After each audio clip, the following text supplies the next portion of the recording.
For me, so much of the lesson that I feel like I've learned is, I feel like it's really hard to decide to start a company. Facebook, I didn't start it to start a company. I started it because I really wanted this thing personally, and I believed that it should exist globally, although I wasn't quite sure that we would be able to play a role in doing that. It was mostly just through kind of like wanting to build it and having it be this hobby and getting people around me excited that it eventually kind of evolved into and got the momentum to become a company. But I never really understood the psychology of deciding that you want to start a company before you understand what you want to do. I think that's really important, especially for young people, to actually do that self-assessment and find that passion.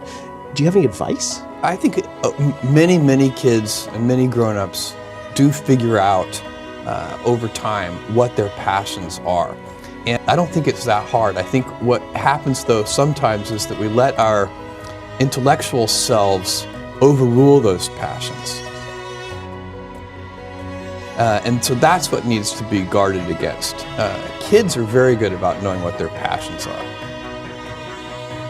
I love that, because I think I've seen you describe this way, that you've always maintained that sense of wonder. I think that's what kids have, but we lose it somehow along the way. Yes, everybody, it's a gift if you can keep your childlike sense of wonder. And it helps with creativity, it helps to have fun.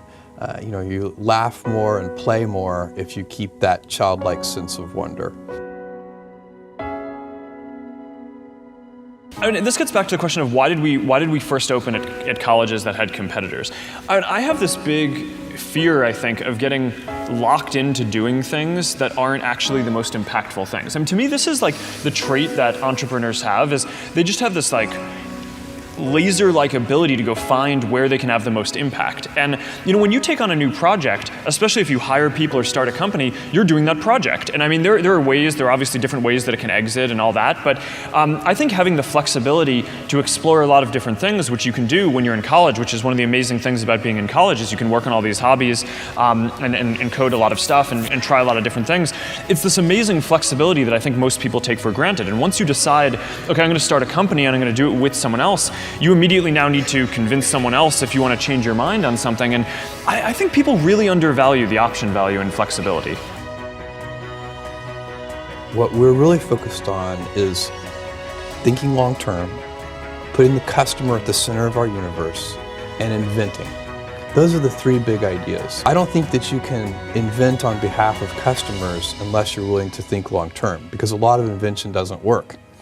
What's amazing about your success is that your timing was good too. How does an innovator actually identify that historical momentum, that Kitty Hawk moment? You recognize what was happening with the internet and you said, you know what, there's actually a room for me to start with books and then move on. How do you do that? How do you find the time and the momentum, the zeitgeist? I think everybody has their own passion, their own thing that they're interested in, and then you're very alert to the things that are in the sphere of influence of that passion.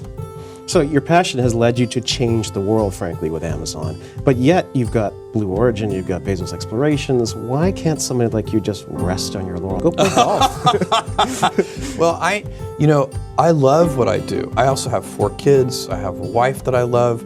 I have a lot of passions and interests. So in your life, what obstacles did you face before you achieved success? Did positivity help you in some ways, and how did you come up with the solution? Wow, that's a good philosophical question. We all have adversity in our lives. If you know somebody, any friend or anybody that you talk to, there's no lack of adversity. And by the way, that's good, because it's what teaches us how to get back up. You fall down, you get back up. It always happens. And you get certain gifts in life and you want to take advantage of those. But I guess my advice on adversity and success would be to be proud not of your gifts, but of your hard work and your choices. So, you may be, the kinds of gifts you get in life, you might be really good at math. It might be really easy for you. That's a kind of gift.